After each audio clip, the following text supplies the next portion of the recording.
Little Kites അഭിരുചി പരീക്ഷയ്ക്ക് വരാവുന്ന പ്രോഗ്രാമിങ്ങിൽ നിന്നുള്ള കുറച്ച് ഭാഗമാണെന്ന് പരിചയപ്പെടുന്നത്. ആപ്ലിക്കേഷൻ, പ്രോഗ്രാമിംഗ്, സ്ക്രാച്ച് 3 ഇത് നമുക്കൊന്ന് പരിചയപ്പെടാം.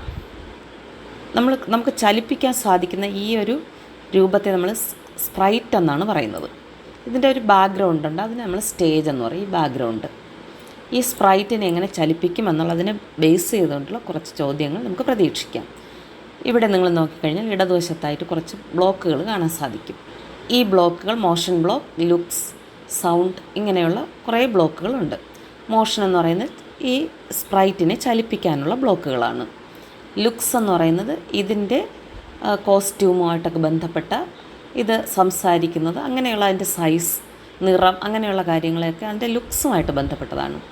സൗണ്ട് എന്ന് പറയുമ്പോൾ ഇതിനെന്തെങ്കിലും സൗണ്ട് കൊടുക്കണമെങ്കിൽ, ഇവൻറ്റ്സ് എന്ന് പറയുന്നത് ഇതെങ്ങനെ സ്റ്റാർട്ട് ചെയ്യും എന്നുള്ളതാണ്. ഒന്നുകിൽ സ്പേസ് ബാർ കീ പ്രസ് ചെയ്ത് സ്റ്റാർട്ട് ചെയ്യാം, അല്ലെങ്കിൽ ഫ്ലാഗ് പ്രസ് ചെയ്തുകൊണ്ട് സ്റ്റാർട്ട് ചെയ്യാം. അതിന് ആണ് പറയുന്നത്. അടുത്ത കൺട്രോൾ എന്ന് പറയുന്നത് ഇതിൻ്റെ ചലനങ്ങളെയൊക്കെ നമ്മൾ എങ്ങനെ കൺട്രോൾ ചെയ്യും. റിപ്പീറ്റ് ചെയ്യിപ്പിക്കണോ, വെയിറ്റ് ചെയ്യിപ്പിക്കണോ, അതോ ഫോറെവർ എപ്പോഴും ചെയ്യണോ, ഇങ്ങനെയൊക്കെയുള്ള ഒരു കൺട്രോൾ കൊടുക്കുന്നു. സെൻസിങ് എന്ന് പറയുന്നത് ഇതിൻ്റെ കളർ സെൻസ്, അങ്ങനെയൊക്കെയുള്ള ടച്ച് ചെയ്യുമ്പോഴുള്ള സെൻസിങ്, അങ്ങനെയൊക്കെയുള്ളത്. ബാക്കിയൊന്നും നമുക്കിപ്പോൾ അത്യാവശ്യമില്ല, അതുകൊണ്ട് അത് പരിചയപ്പെടുന്നില്ല. ഇനി നമുക്ക് മോഷൻ ബ്ലോക്കിലേക്ക് പോകാം. മോഷനിൽ ഞാൻ ക്ലിക്ക് ചെയ്യുന്നു. അതിനു മുമ്പ് സ്റ്റാർട്ട് ചെയ്യാൻ ഞാൻ ഫ്ലാഗ് ക്ലിക്ക്ഡ് എന്ന് പറയുന്നതാണ് എടുത്തിരിക്കുന്നത്. അടുത്ത് നമുക്ക് മോഷൻ ബ്ലോക്കിലേക്ക് പോകാം. ഈ സ്പ്രൈറ്റിന് നമുക്കൊന്ന് മോഷൻ കൊടുക്കണം, അതായത് ഒന്ന് മൂവ് ചെയ്യിപ്പിക്കണം. മൂവ് 10 സ്റ്റെപ്സ് എന്നുള്ളത് എടുത്തു. എന്നിട്ട് ഞാനൊന്ന് ക്ലിക്ക് ചെയ്യുമ്പോൾ കാണാം ഇത് 10 സ്റ്റെപ്സ് മുന്നോട്ട് പോകുന്നു. ഇതിന് ഇനി ഒരു -10 എന്ന് കൊടുത്തു കഴിഞ്ഞാൽ എങ്ങോട്ടായിരിക്കും പോകുന്നത്? ക്ലിക്ക് ചെയ്ത് നോക്കാം. അത് പുറകോട്ട് പോകുന്നു. മൈനസ് കൊടുക്കുമ്പോൾ ഇടത്തോട്ട് പോകും, പ്ലസ് കൊടുക്കുമ്പോൾ എന്ത് ചെയ്യും? പ്ലസ് കൊടുത്ത് നോക്കാം. വെറും 10 കൊടുത്തു കഴിഞ്ഞാൽ മുന്നോട്ട് പോകും. ഇതിൻ്റെ ചലനത്തെ നിയന്ത്രിക്കുന്നു. അതുപോലെ ഇനി അടുത്ത് ഇതിനെ വലത്തോട്ട് തിരിക്കണം. അപ്പം ഇവിടെ നമുക്ക് മോഷനിൽ തന്നെ ടേൺ എന്ന് പറഞ്ഞിട്ട് ഒരു ചെറിയ ആരോ മാർക്ക് ഇങ്ങനെ കാണാം, 15 ഡിഗ്രീസ് എന്ന് പറഞ്ഞിട്ട്. ആ വലത്തോട്ട് ആരോ മാർക്ക് കാണുന്നത് വലത്തോട്ട് തിരിക്കാനുള്ളതാണ്. അപ്പോൾ ഞാൻ അതിനെ ഇവിടെ ഡ്രാഗ് ചെയ്ത് കൊണ്ടുവച്ചു, ഫ്ലാഗ് ക്ലിക്ക് ചെയ്തു. അപ്പോൾ സ്പ്രൈറ്റിനെ നിങ്ങൾ നോക്കിക്കഴിഞ്ഞാൽ സ്പ്രൈറ്റ് വലത്തോട്ട് തിരിയുന്നതായിട്ട് കാണാൻ പറ്റും. ഇനി ഇതിനെ നമുക്ക് ഇടത്തോട്ട് തിരിക്കണമെങ്കിലോ, അടുത്ത ഇടത്തോട്ട് ആരോ മാർക്കുള്ള ടേൺ ലെഫ്റ്റ് എന്നുള്ളത് കാണും. അതിനെടുത്തിട്ട് നമുക്ക് വീണ്ടും ക്ലിക്ക് ചെയ്ത് കഴിഞ്ഞാൽ ഇത് ഇടത്തോട്ട് തിരിയുന്നതായിട്ട് കാണാം. ഇതിൽ നമുക്ക് വേണമെങ്കിൽ 30 കൊടുക്കാം, അല്ലെങ്കിൽ 20 കൊടുക്കാം. വാല്യൂസൊക്കെ മാറ്റി കൊടുക്കാൻ പറ്റും. 30 കൊടുത്തിട്ട് ഒന്നുകൂടെ ഫ്ലാഗ് ക്ലിക്ക് ചെയ്ത് അപ്പം 30 ഡിഗ്രി അത് തിരിഞ്ഞു. ഇങ്ങനെ നമുക്ക് ഈ സ്പ്രൈറ്റിൻ്റെ ചലനത്തെ നിയന്ത്രിക്കാൻ സാധിക്കും. അടുത്തത് ടർട്ടിൽ ബ്ലോക്സ് എന്ന് പറയുന്ന പ്രോഗ്രാമിംഗ് സോഫ്റ്റ്വെയറാണ്. എഡ്യൂക്കേഷൻ ടർട്ടിൽ ബ്ലോക്സ് എന്ന് തുറക്കാം. ഇവിടെ നമുക്കൊരു ചെറിയ ടർട്ടിലിനെ കാണാൻ സാധിക്കും. അതുപോലെ സ്റ്റാർട്ട് എന്ന് പറയുന്നൊരു ബ്ലോക്കും കാണാം. അപ്പോൾ ഈ ടർട്ടിലിനെ നമുക്ക് അങ്ങോട്ടും ഇങ്ങോട്ടും ചലിപ്പിച്ച് കഴിഞ്ഞാൽ ഈ ടർട്ടിൽ പലതരത്തിലുള്ള ട്രയാങ്കിൾ, ത്രികോണം, സ്ക്വയർ അങ്ങനെയുള്ളതൊക്കെ വരയ്ക്കുന്നതായിട്ട് നമുക്ക് കാണാൻ സാധിക്കും. അപ്പോൾ ഈ സ്റ്റാർട്ടിനെ ഇങ്ങോട്ട് നീക്കിയിട്ട് നമുക്ക് ഫോർവേഡ് എന്നുള്ളതിൽ ക്ലിക്ക് ചെയ്തപ്പോൾ തന്നെ 100 എന്ന് വന്നിരിക്കുന്നത് കാണാം. അതായത് ഇതൊരു 100 സ്റ്റെപ്പ് മുമ്പോട്ട് നീങ്ങുമെന്നാണ്. നമുക്കിതിനെ ഒന്ന് സ്റ്റാർട്ട് ചെയ്ത് നോക്കാം. ഇവിടെ ഒരു റെഡ് വര വരച്ചത് കണ്ടല്ലോ. അപ്പോൾ ഈ ടർട്ടിൽ മുന്നോട്ട് നിൽക്കുകയാണ്. ഇനി ഇതിനെ ഇടത്തോട്ടൊന്ന് തിരിച്ച് ഇങ്ങോട്ട് വരയ്ക്കണം, ഇടത്തോട്ട് തിരിയണം. അതിനുവേണ്ടി നമുക്ക് ലെഫ്റ്റിലോട്ട് തിരിക്കാനായിട്ട് ലെഫ്റ്റ് എന്ന് പറയുന്നതിനെ എടുത്തിട്ട് ഇവിടെ വയ്ക്കാം. അപ്പോൾ അവിടെ 90 ഡിഗ്രി എന്ന് കാണിച്ചിട്ടുണ്ട്. ഇനി നമുക്കിതിനെ ഒന്ന് മാച്ചിട്ട് വീണ്ടും ഒന്ന് സ്റ്റാർട്ട് ചെയ്ത് നോക്കാം. അപ്പോൾ ഇത് മുമ്പോട്ട് പോയിട്ട് ഇടത്തോട്ട് തിരിഞ്ഞിട്ടുണ്ട്. അത് എങ്ങനെ മനസ്സിലാക്കാം? അതായത് ഇതിൻ്റെ തല ഇവിടെ നിൽപ്പുണ്ട്, അതിൻ്റെ ചെറിയ വാല് കാണാം. നമ്മൾ കൊടുക്കുമ്പോൾ ഇവിടെ നിന്ന് തല ഇങ്ങോട്ടാണ് തിരിഞ്ഞിരിക്കുന്നത്. ഇനി ഇത് എന്ത് ചെയ്യണം? ഇത് വീണ്ടും ഇനി 100 സ്റ്റെപ്പ് മുന്നോട്ട് വരണം. അതിനുവേണ്ടി ഫോർവേഡ് 100 എന്ന് കൊടുക്കാം. അങ്ങനെയാണെങ്കിൽ ഇനി നമ്മൾ ക്ലിക്ക് ചെയ്യുമ്പോൾ എന്ത് ചെയ്യും? ഇത് കുറച്ചുകൂടെ മുന്നോട്ട് വരും. നമുക്ക് നോക്കി നോക്കാം. ഇനി അടുത്തത് ഇടത്തോട്ട് തിരിയണം. ഇങ്ങോട്ട് വരണമെങ്കിൽ ഇടത്തോട്ട് തിരിഞ്ഞിട്ട് വീണ്ടും 100 സ്റ്റെപ്പ് വരണം. അതുകൊണ്ട് നമുക്ക് ഇടത്തോട്ടെന്നുള്ളതിൻ്റെ ഇടത്തോട്ട് തിരിക്കാൻ 90 ഡിഗ്രി ഇടത്തോട്ട് തിരിക്കാനുള്ളത് കൊടുത്തു. അപ്പോൾ ഇത് ഇങ്ങോട്ട് ഇടത്തോട്ട് തിരിയും.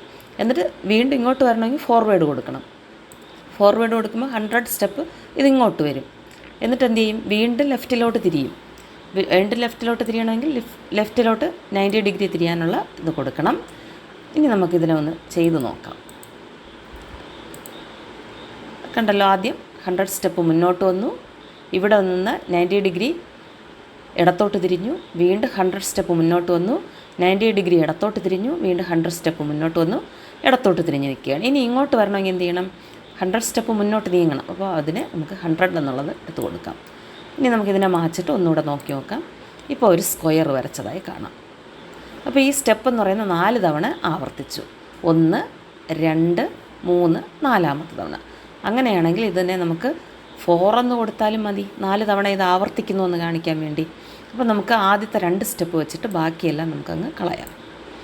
ഇനി നമുക്ക് ഇത് റിപ്പീറ്റ് ചെയ്യണം. അതിനുവേണ്ടി ഇതാ ഇവിടെ ഒന്ന് ക്ലിക്ക് ചെയ്ത് കഴിഞ്ഞാൽ പല ബ്ലോക്കുകൾ വരും. അതിൽ നിന്ന് റിപ്പീറ്റ് എന്നുള്ളതൊന്ന് എടുക്കുക. അപ്പോൾ റിപ്പീറ്റ് 4 എന്നുള്ളത് തന്നെ ഇവിടെ കിടപ്പുണ്ട്.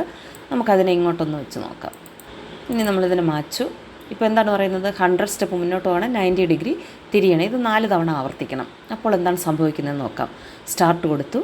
4 തവണ ഇത് ആവർത്തിച്ചപ്പോഴത്തേക്ക് അതൊരു സ്ക്വയറായിട്ട് മാറി.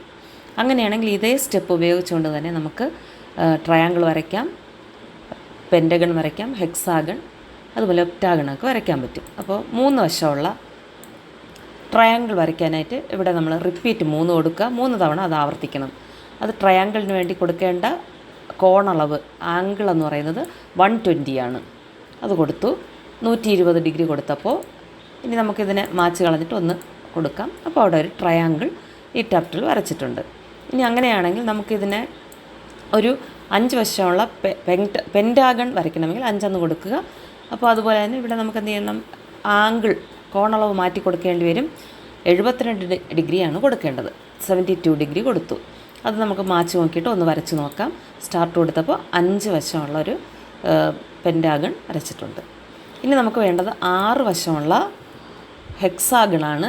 അതിൻ്റെ ഒരു ആംഗുലർ ഡിസ്റ്റൻസ് കോണളവെന്ന് പറയുന്നത് 60 ആണ്. നമ്മൾ 60 കൊടുത്തു ഹെക്സാഗൺ വരയ്ക്കാനായി. ഇതിനങ്ങ് മാച്ചിട്ട് വീണ്ടും സ്റ്റാർട്ട് കൊടുത്തു. അപ്പോൾ 6 വശമുള്ളൊരു ഹെക്സാഗൺ വരച്ചിട്ടുണ്ട്. 8 വശമുള്ള ഒക്ടാഗണാണ്. വശം 8 പ്രാവശ്യം ആവർത്തിക്കണമെന്ന് പറഞ്ഞു. അതുപോലെ അതിൻ്റെ ആംഗിൾ എന്ന് പറയുന്നത് 45 ആണ്. കോണ് 45 ആണ്. സ്റ്റാർട്ട് ചെയ്യാം. അപ്പോൾ നമുക്കിവിടെ 8 ഉള്ള ഒരു ഷേപ്പ് വരച്ചതായിട്ട് കാണാം. ഒക്ടാഗൺ വരച്ചിരിക്കുന്നതായിട്ട് കാണാം. ഇങ്ങനെയുള്ള ബ്ലോക്കുകൾ നമുക്ക് എക്സാമിന് വരും.